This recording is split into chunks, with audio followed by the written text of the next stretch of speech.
Mari kita membuka Alkitab kita di dalam Injil Matius pasal yang pertama. Injil Matius pasal yang pertama ayat yang ke-18 sampai ayat 25. Judulnya Kelahiran Yesus Kristus, sangat sederhana. Judulnya Kelahiran Yesus Kristus. Kelahiran Yesus Kristus adalah seperti berikut. Pada waktu Maria ibunya bertunangan dengan Yusuf, ternyata ia mengandung dari Roh Kudus sebelum mereka hidup sebagai suami istri. Karena Yusuf suaminya seorang yang tulus hati dan tidak mau mencemarkan nama istrinya di muka umum, ia bermaksud menceraikannya dengan diam-diam.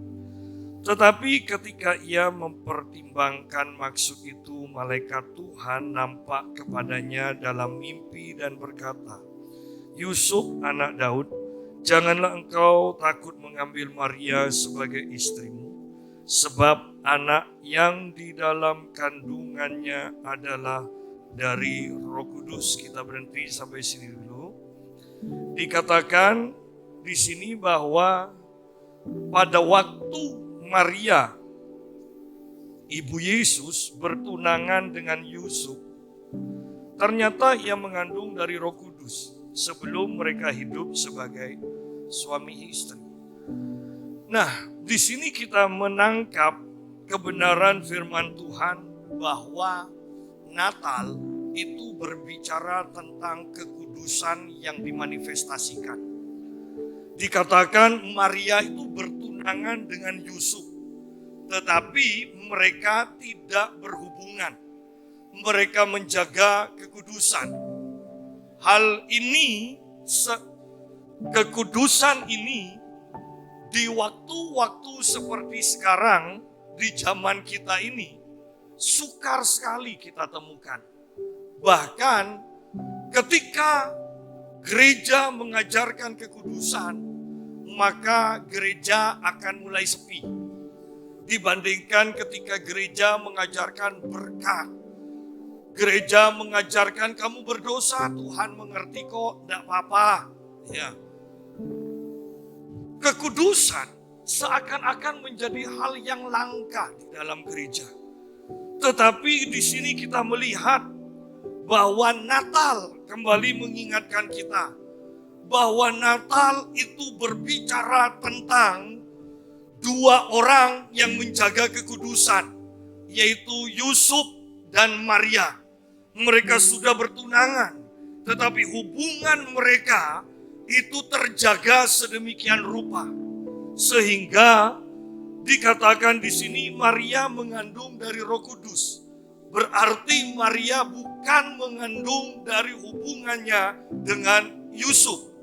Dia setia, dia menjaga kekudusan, sehingga sungguh Natal ini seharusnya mengingatkan kita bahwa kekudusan itu harus tetap kita jaga, bahwa kekudusan itu awal dari keselamatan, bahwa kekudusan itu adalah awal dari mujizat, bahwa kekudusan itu membuat yang tidak mungkin menjadi mungkin. Itulah pesan dari Natal, kekudusan yang pertama. Kemudian kita percaya bahwa Yusuf dan Maria yang bertunangan, mereka sudah merancangkan, ya kan? Merancangkan masa depan mereka. Mereka mungkin merancangkan akan memiliki anak berapa. Mereka merancangkan, mungkin sudah menetapkan nama. Nanti anak pertama aku berikan kalau laki ini, kalau perempuan ini. Ya, tidak ada yang disebut kalau banci ini. Tidak, hanya dua kemungkinannya. Ya. Nah, dalam rancangan itu ternyata semuanya berubah. Karena dikatakan Maria mengandung dari Roh Kudus. Dan kita tahu nanti bahwa malaikat juga yang memberitahukan kepada Yusuf, nama anak ini harus ditetapkan, namanya adalah Yesus. Berarti rencana dari Maria dan Yusuf ini menjadi kacau. Yang saya mau katakan adalah Natal berbicara tentang intervensi dari Roh Kudus. Bahwa rencana kita harus kita tanggalkan, tetapi kita juga harus mengenakan rencana dari Roh Kudus. Semua rencana yang kita pandang baik, semua rencana dari Yusuf dan Maria, saya percaya namanya orang bertunangan, semuanya yang dirancangkan itu yang baik. Tetapi sebaik apapun, marilah kita tetap menyediakan waktu dan tempat, walaupun mungkin bagi kita sedikit, tetapi sediakan kesempatan bagi Roh Kudus untuk mengintervensi rencana kita. Karena seandainya mereka ini hanya menetapkan dan bersikukuh untuk rencananya yang akan dilakukannya, tanpa memberi kesempatan, tanpa mengizinkan Roh Kudus intervensi, maka mereka hanya mempunyai sebuah keluarga, mungkin keluarga yang harmonis, keluarga. Semuanya mapan, semuanya tenang. Tetapi ketika mereka menyediakan diri untuk intervensi Roh Kudus, maka keluarga ini bukan hanya berdampak untuk keluarga itu sendiri, bukan hanya berdampak baik untuk kampungnya, desanya, tetapi mereka diperluas oleh Roh Kudus. Natal ketika kita mau menyediakan, memberikan kesempatan kepada Roh Kudus untuk mengintervensi rencana-rencana kita, maka rencana itu rencana Allah ini akan membuat engkau besar, akan membuat engkau berdampak besar, akan membuat pekerjaanmu melampaui apa yang engkau pikirkan.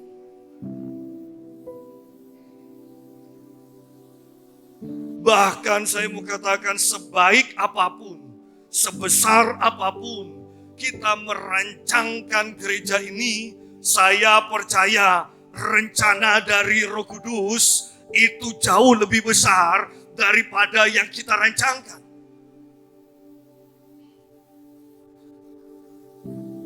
Maria mengandung dari Roh Kudus.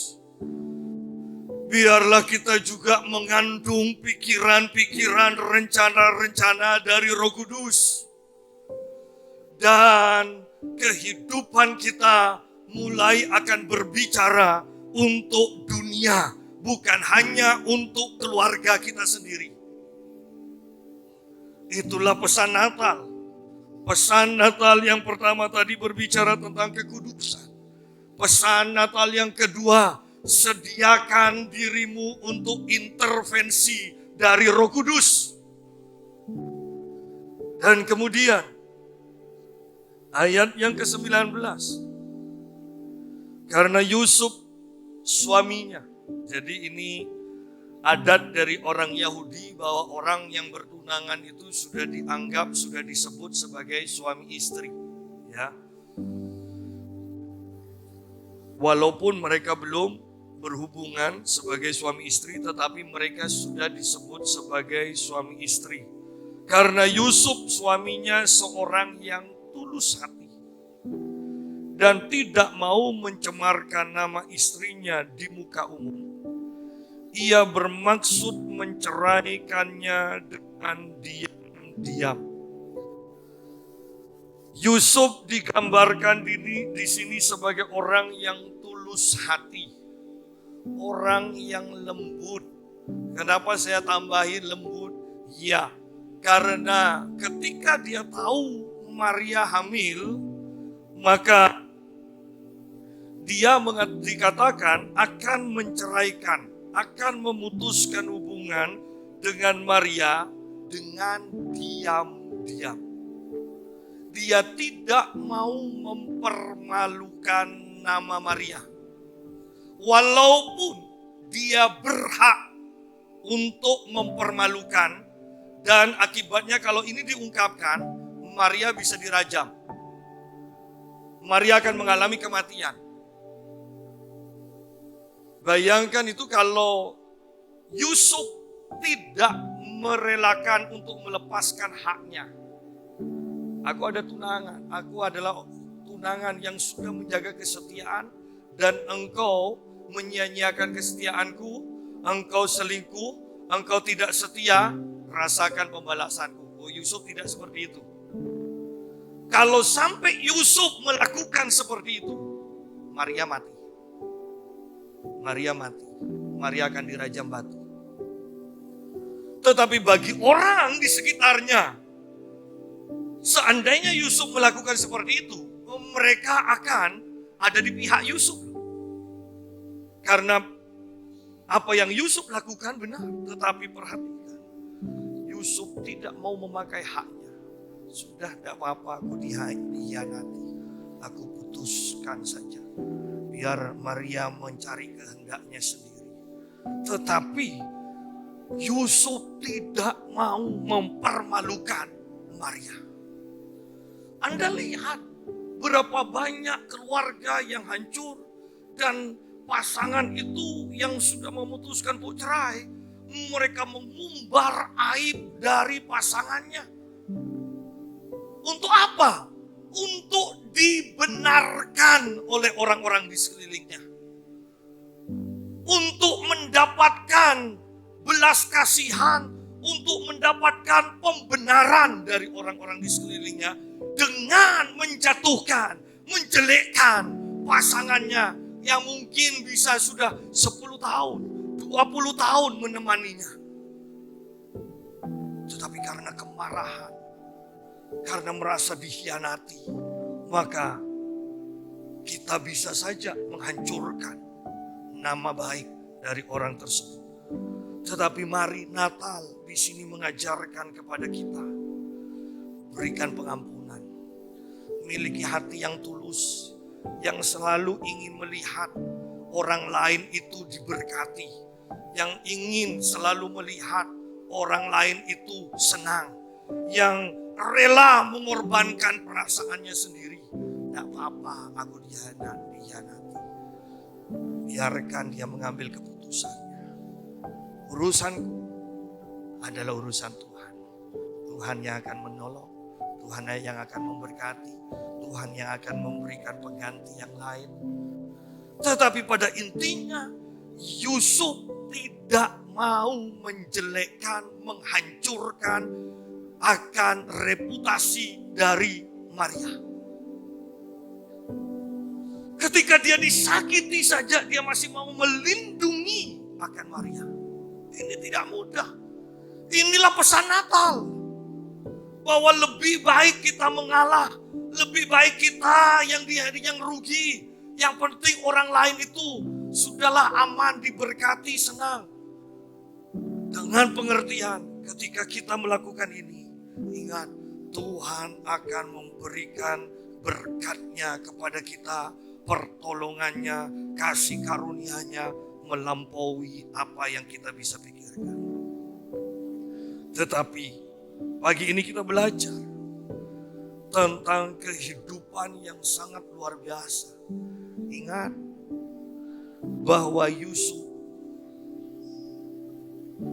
belum dipenuhi oleh Roh Kudus. Yusuf hanya mempunyai hukum Taurat. Tetapi itu pun hukum Taurat. Perhatikan di sini, hukum Taurat mengatakan mata ganti mata. Tetapi Yusuf bisa melihat jauh ke dalam kedalaman hatinya. Bukan hanya lembaran-lembaran yang tertulis, tetapi Yusuf melihat ke dalam sampai kedalaman hatinya. Bahwa yang baik untuk dilakukannya adalah melepaskan Maria, tetapi juga melindungi Maria. Seringkali ketika kita mempunyai hubungan yang baik dengan seseorang, seringkali kita melihat suami istri yang baik, tetapi kemudian ada masalah, ya kan? Dan begitu cepatnya untuk cari orang dan menceritakan kejelekan dari orang yang menyakiti kita, dari pasangan kita. Lihat, bahkan suami istri pun kadang tidak cerai aja, bisa saling menjelekkan ke tetangganya, ke keluarganya yang lain. Lihat Yusuf. Saya percaya apa yang kita alami, apa yang orang-orang lain alami tidak seperti yang Yusuf alami. Yusuf mengalami ini dengan segala kebaikannya, tetapi dia dikhianati. Itu pun dia tetap mau melindungi, memberikan yang terbaik kepada Maria. Biarlah kita belajar akan keteladanan dari Yusuf. Natal ternyata bukan hanya hura-hura. Natal berbicara tentang kekudusan yang menurut orang berat, mustahil, tidak mungkin untuk dilakukan. Tetapi Natal memberikan contoh bahwa itu bisa dilakukan. Natal mengajarkan kepada kita, berikan kesempatan intervensi Roh Kudus dalam kehidupan kita. Rencana kita diubahkan oleh Roh Kudus karena lihat di sini yang saya mau katakan di sini. Sebaik apapun rencana kita, ingat kita merencanakan berdasarkan pengalaman masa lampau. Sebaik apapun pengalaman masa lampau kita untuk merencanakan masa depan, ada kemungkinan untuk gagal. Tetapi ketika Roh Kudus, ketika Tuhan yang menetapkan rencananya, Tuhan merencanakan karena Dia sudah melihat masa depan. Itu perbedaannya. Manusia merencanakan masa depannya berdasarkan pengalaman masa lampau.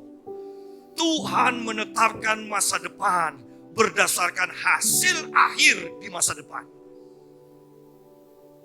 Tidak ada kemungkinan untuk gagal.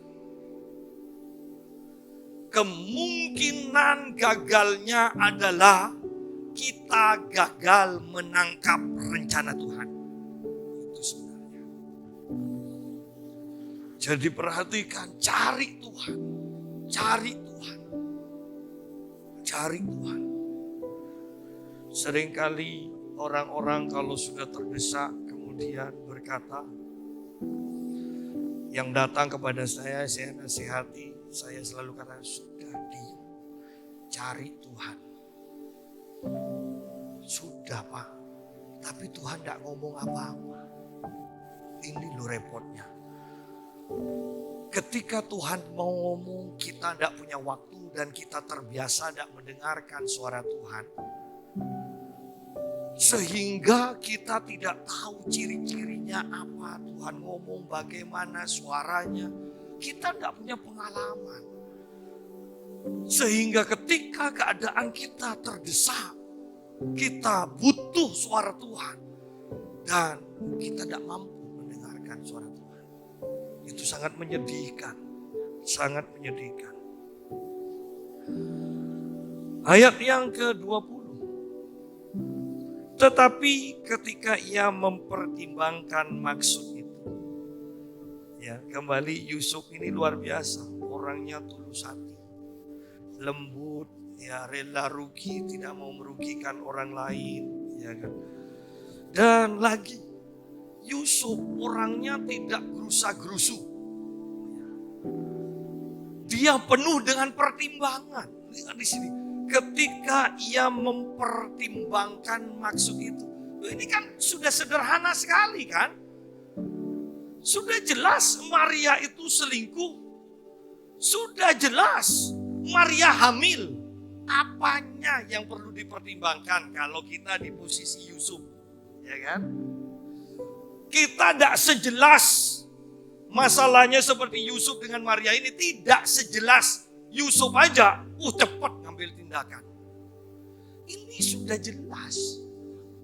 Tapi Yusuf masih mempertimbangkan. Wow, itu luar biasa. Oleh karena itu,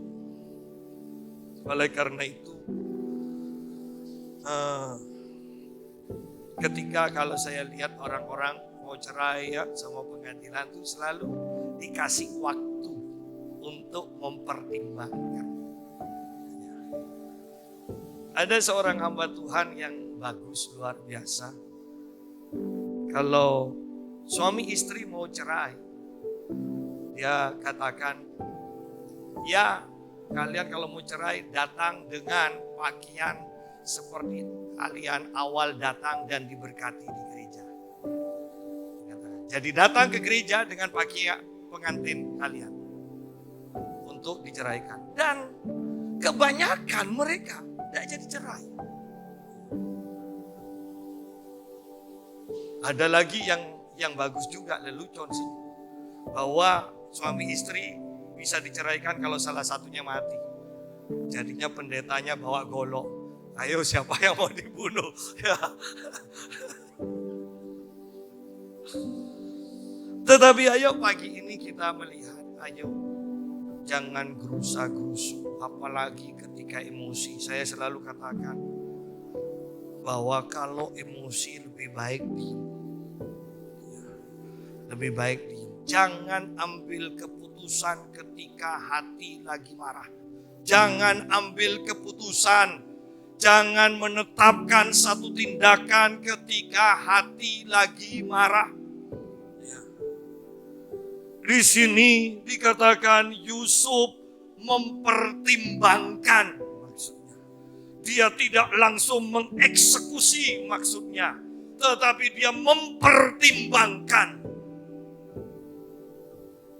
Dan ketika Yusuf sabar mempertimbangkan itu, dikatakan malaikat Tuhan nampak kepadanya dalam mimpi dan berkata, Yusuf anak Daud, janganlah engkau takut mengambil Maria sebagai istrimu, sebab anak yang di dalam kandungannya ialah dari Roh Kudus. Jangan cepat mengambil tindakan ketika kita marah. Diam. Biarlah intervensi dari surga kembali menyejukkan hati kita yang penuh dengan api kemarahan. Biarlah intervensi dari surga memberikan hikmat kepada kita, memimpin kita untuk melakukan hal yang tepat. Jangan sampai melakukan hal yang salah, karena ketika engkau mengambil keputusan yang salah dan melakukannya, pada waktu engkau melakukannya, engkau akan sadar bahwa engkau sudah salah. Tetapi ini bahayanya. Ego manusia, daripada aku bertobat dan berbalik, aku akan ditertawakan. Gengsiku bagaimana nanti? Dan mereka sudah tahu salah, tetapi mereka akan terus melangkah dalam kesalahan mereka. Daripada ditertawakan, daripada malu, mereka akan terus melangkah dalam kesalahan itu. Itu bahayanya. Jadi kita lihat bahwa penting mempertimbangkan. Sungguh-sungguh mempertimbangkan. Biarkan surga mengintervensi, memberikan hikmatnya, memberikan pengarahannya, memberikan pimpinannya. Apa yang harus aku lakukan? Dan ini tidak mudah. Sungguh ini membutuhkan kehancuran daging. Kenapa? Karena kita akan melakukan apa yang tidak masuk akal, yang tidak kita mengerti. Tetapi ada jaminan dari surga. Sudahlah, ngerti tidak ngerti, ini akan mendatangkan kebaikan bagimu. Natal berbicara tentang intervensi para malaikat atas kehidupan kita. Natal ini mempersiapkan kita untuk terus melangkah ke tahun depan yang menurut perkiraan kebanyakan orang tidak akan semakin baik. Tetapi pertimbangan yang tepat, kesabaran, sambil menantikan intervensi dari Roh Kudus dan pelayanan para malaikat, akan memimpin kita melakukan tindakan yang tepat dan menghasilkan. Kita tetap akan disertai oleh Tuhan. Itu yang harus kita sungguh-sungguh andalkan sekarang. Ya. Bahkan saya ketika disuruh begitu kaget ketika orang-orang Kristen hidup dalam ketakutan. WL-nya bahkan mengatakan, saya ini bergumul dengan Tuhan, penuh ketakutan.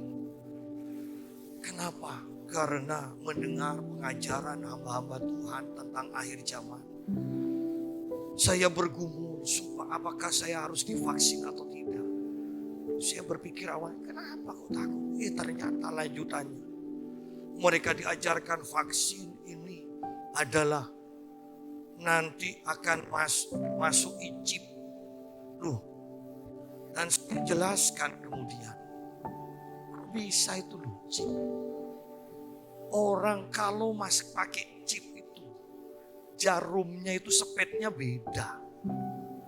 Enggak Pak, kata pengkhotbah itu memang ini vaksin ini cair, tapi nanti ketika masuk dalam tubuh ini membentuk sendiri jadi sebuah chip di tubuh kita. Kebanyakan hayal, pendetanya kebanyakan nonton Mickey Mouse. Iya. Ya. Tetapi yang saya mau katakan, sampai sedemikian rupanya. Saya percaya kalau antikris akan memakaikan chip kepada kita, dia akan minta keputusan kita. Kamu mau dikasih chip atau enggak? Kalau pakai chip kamu bisa tetap jual beli, kamu aman, kamu terjamin. Kalau kamu tidak pakai chip, kamu tidak bisa jual beli, kamu akan mengalami kematian. Kamu adalah musuh. Nah, di sanalah keputusan itulah yang menjadi ketetapan kita. Apakah kita akan nyangkal iman atau kita tetap dengan iman kita. Bukan ditipu seperti ini. Kita harus menetapkan kehendak bebas kita ini harus dikeluarkan. Aku ikut Tuhan atau ikut antikris. Harus ada seperti itu. Memangnya Tuhan kita Tuhan yang begitu kejamnya hantam kromo? Oh tidak. Jadi ya kalau ada vaksin nanti sudahlah vaksin aja. Anda akan lihat kok itu jarum kalau hanya jarum suntik. Ya, Anda pernah lihat jarum suntik atau enggak? Loh, karena ada orang kalau lihat orang yang mau disuntik aja lari loh. Berarti tidak tahu modelnya jarum suntik. Ya kan? Karena selalu lari. Saya aja kaget lihat respon seorang hamba Tuhan yang selalu peperangan rohani. Lalu teman saya waktu itu di rumah sakit dan dia juga datang bersama saya. Ini yang memimpin peperangan rohani di seluruh Indonesia. Ketika tahu teman saya itu mau disuntik, itu suster bawa suntik, dia lari keluar dari kamar itu. Anda bisa bayangkan. Jadi dia tidak akan pernah tahu model jarum suntik dan jarum untuk memasukkan chip. Tidak akan tahu bedanya. Ya. Makanya jangan mudah untuk mengambil keputusan dengan cepat. Pelajari sungguh-sungguh. Di sini kita melihat, jangan ambil keputusan terlalu cepat. Pertimbangkan sungguh-sungguh. Pertimbangkan. Karena ketika engkau salah mengambil keputusan, sekalipun engkau sadar engkau salah, kebanyakan engkau tidak akan berani mengakui kesalahan. Engkau akan terus melangkah dalam kesalahan. Engkau mengharapkan Ketika engkau melangkah, tetap melangkah dalam kesalahan, siapa tahu nanti engkau masuk dalam kebenaran. Oh, tidak mungkin. Ketika kau melangkah dalam kesalahan, kau akan terus melenceng, terus semakin jauh. Anda perhatikan garis lurus, kemudian Anda tetapkan untuk melenceng sedikit aja. Tapi tarik terus sepanjang mungkin, Anda akan kaget melihat perbedaan arah yang begitu besar nantinya. Dan yang lebih parah lagi, ketika engkau terus melangkah dalam kesalahan, sifat manusia seringkali tidak mau mengakui dirinya salah. Ketika dia sudah sadar dia salah dan gagal, yang akan dia lakukan secara otomatis menyalahkan orang lain, menyalahkan keadaan. Jarang manusia itu bertobat. Orang bertobat hanya karena kasih karunia Tuhan bekerja sama dengan kehendak kita. Tetapi kehendak kita sendiri sukar. Dari awal sudah tidak mengikuti pimpinan Roh Kudus. Bagaimana mungkin di tengah perjalanan kita mampu untuk mengikuti pimpinan Roh Kudus? Maksudnya di tengah perjalanan yang salah. Dari awal aja tidak mau. Jadi ingat, Natal berbicara tentang keselarasan pikiran kita dengan rancangan Allah. Natal bukan hanya berbicara tentang Yesus lahir sebagai bayi yang tidak berdaya. Tetapi Natal berbicara tentang hikmat kita yang harus terus bertumbuh. Jangan gerasa gerusu. Sudah pertimbangkan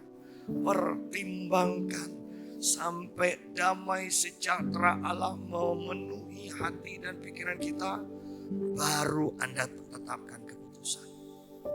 Tetapi pagi ini firman ini mengingatkan, masih ada pelayanan para malaikat disediakan bagi kita. Sehingga jangan takut menghadapi tahun 2021. Ada Roh Kudus yang akan selalu mengintervensi kita. Ada pelayanan para malaikat yang disediakan bagi kita. Dan kita sudah hidup dalam kekudusan. Atmosfernya ini sudah tepat untuk Roh Kudus dan para malaikat bekerja dengan leluasa dalam kehidupan kita.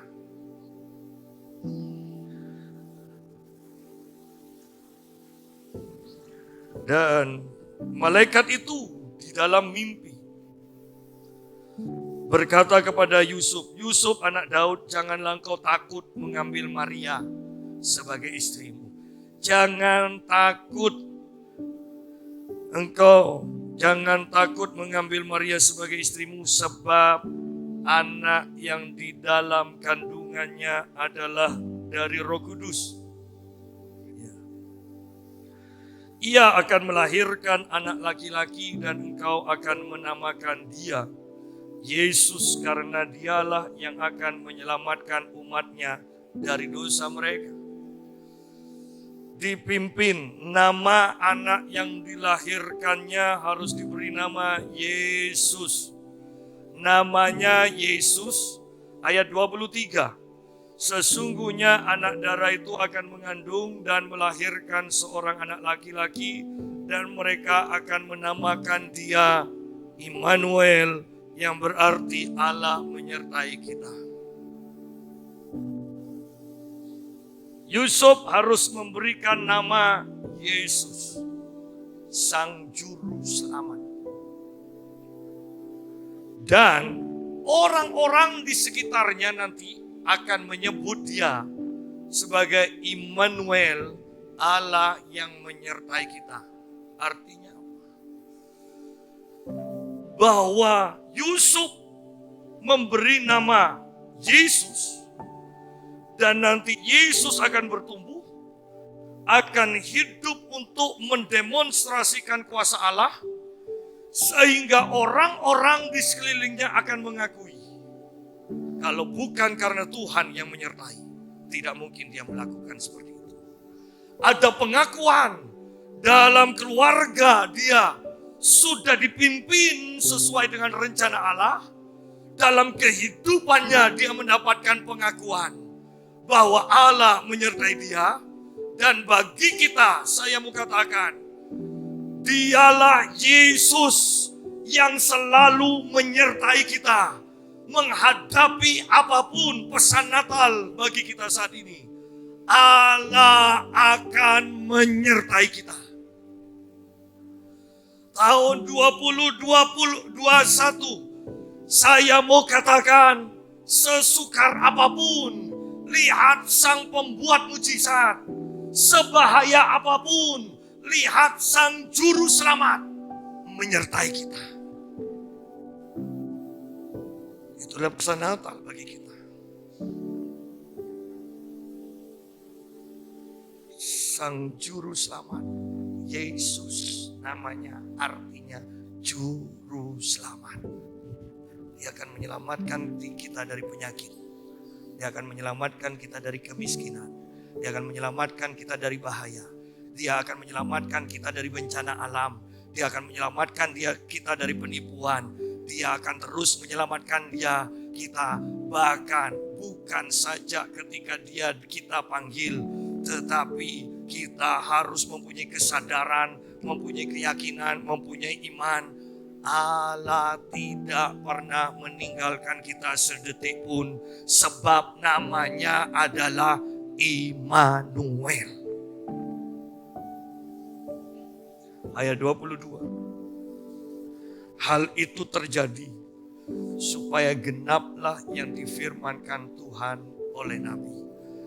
Natal berbicara tentang penggenapan firman, penggenapan janji-janji Tuhan atas hidup kita. Bukankah itu luar biasa? Kita tahu bahwa firman Tuhan tidak pernah gagal. Iya, tidak pernah gagal. Tetapi yang lebih penting lagi saya mau katakan, firman Tuhan harus digenapi. Firman Tuhan digenapi.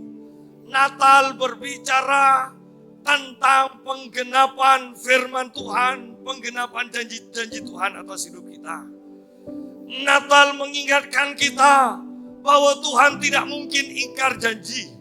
Dia pasti akan menggenapi janjinya. Oleh karena itu, ini waktunya kita bersemangat bahwa Tuhan akan menggenapi janji-janjinya atas hidup kita. Dia tidak pernah meninggalkan kita sedetik pun. Dia akan menggenapi. Oleh bilur-bilurnya kita disembuhkan, itu pasti digenapi. Bahwa Allah namanya adalah Jehovah Jireh, Allah yang menyediakan. Itu pasti digenapi atas hidup kita.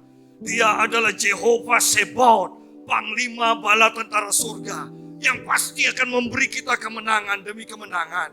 Dia turut bekerja sama untuk mendatangkan kebaikan bagi kita semua. Bagi yang sakit, kesembuhan adalah kebaikan. Bagi yang miskin, kekayaan adalah kebaikan. Bagi yang takut, damai sejahtera adalah kebaikan. Dia akan memberikan kebaikan kepada kita. Ayat 24.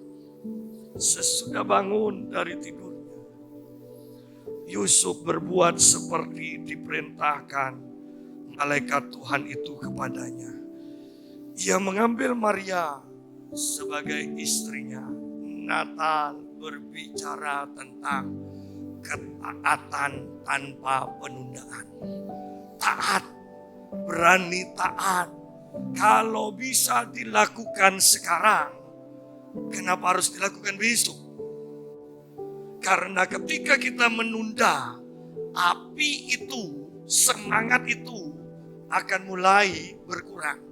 Kalau penundaannya semakin lama, maka api itu padam dan kita tidak akan melakukan perintah Tuhan. Selagi api itu masih menyala, segera lakukan. Lakukan. Sesudah bangun dari tidurnya, Yusuf berbuat seperti yang diperintahkan malaikat Tuhan. Tuhan itu. Jelas. Saya sukanya begini, beda ya dengan orang-orang Kristen sekarang yang mengaku profetik sekalipun. Dapat mimpi tidak ngerti mimpinya. Katanya dari Tuhan mimpinya. Ya. Sudah ngerti dari Tuhan, masih minta pendapat dari orang lain. Dari keluarga sudah, dari hamba Tuhan gembalanya sudah. Tunggu, kalau Nabi A datang baru aku tanya lagi, baru aku lakukan. Tapi belum serak lagi, tunggu rasul dari negara mana datang, baru nanti aku lakukan. Saya takutnya nanti mimpinya diceritakan satu, kedua agak beda, ketiga agak beda, keempat beda, kelima nanti mimpinya buatannya sendiri sudah. Jangan menunda. Apalagi kalau engkau diperintahkan untuk menolong seseorang, untuk memberi. Jangan menunda. Mungkin bagimu 200.000 itu kecil, Allah bisa bertahan. Tapi orang yang sudah tidak punya susu untuk anak kecilnya, untuk bayinya, 200.000 itu begitu penting. Bagi orang keluarga yang sudah tidak mempunyai beras sama sekali, uang 200.000 itu penting sekali. Jangan menunda. Perhatikan, bukankah perkara yang besar untuk tetap melangsungkan pernikahan, mengambil Maria sebagai istri secara sah. Tetapi lihat, sesudah bangun dari tidurnya, Yusuf berbuat seperti yang diperintahkan malaikat Tuhan itu kepadanya. Ia mengambil Maria sebagai istrinya. Loh, ini perkara besar loh pernikahan. Tetapi Yusuf tidak pernah menunda perintah dari surga. Dia lakukan dengan cepat. Berapa banyak dari kita yang selalu mengatakan nanti aku lakukan. Nanti aku lakukan. Di hari Natal ini izinkan saya bertanya. Janji-janjimu yang dahulu sudah engkau katakan tetapkan. Nanti aku lakukan. Berapa janji yang sudah engkau lakukan? Jangan-jangan semuanya belum engkau lakukan. Karena engkau menunda. Karena kita menunda. Tetapi lihat di sini. Yusuf segera melakukannya. Ayat terakhir, ayat 25. Tetapi tidak bersetubuh dengan dia sampai ia melahirkan anaknya laki-laki. Dan Yusuf menamakan dia Yesus. Ayat 25 berbicara tentang kedewasaan rohani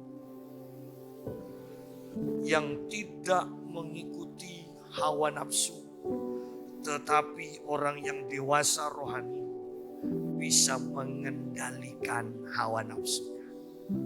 Sampai pada waktu yang tepat dikatakan. Ketika Yesus lahir, baru Yusuf bersetubuh dengan Maria. Itu butuh waktu, perhatikan. 9 bulan berarti minimal 10 bulan. Yusuf menahan nafsunya. Itu butuh kedewasaan rohani. Tapi aku kan berhak, mungkin kita katakan. Yusuf katakan, aku berhak. Tetapi Yusuf tidak memakai haknya. Dia mengendalikan nafsunya. Dia mematahkan sendiri haknya atas apa yang seharusnya menjadi haknya. Dan ketika dia berhasil menahan nafsunya, perhatikan di sini. Yusuf tetap dan terus berjalan dalam ketaatan. Tetapi tidak bersetubuh dengan Maria sampai Maria melahirkan anaknya laki-laki. Berbicara kedewasaan rohani yang mampu menahan nafsunya. Dan Yusuf menamakan dia Yesus. Berbicara tentang ketaatan yang terus berlangsung sepanjang umur dari Yusuf. Saya senang karena kita tidak membaca lagi bahwa Yusuf akhirnya menyangkal iman. Tidak. Pengalaman Yusuf ditutup selalu dengan ketaatan. Suruh ke Mesir, dia taat. Suruh kembali, dia taat. Natal berbicara tentang ketaatan mutlak, ketaatan yang terus berkesinambungan dalam kehidupan kita. Kiranya Tuhan memberkati kita di hari Natal ini.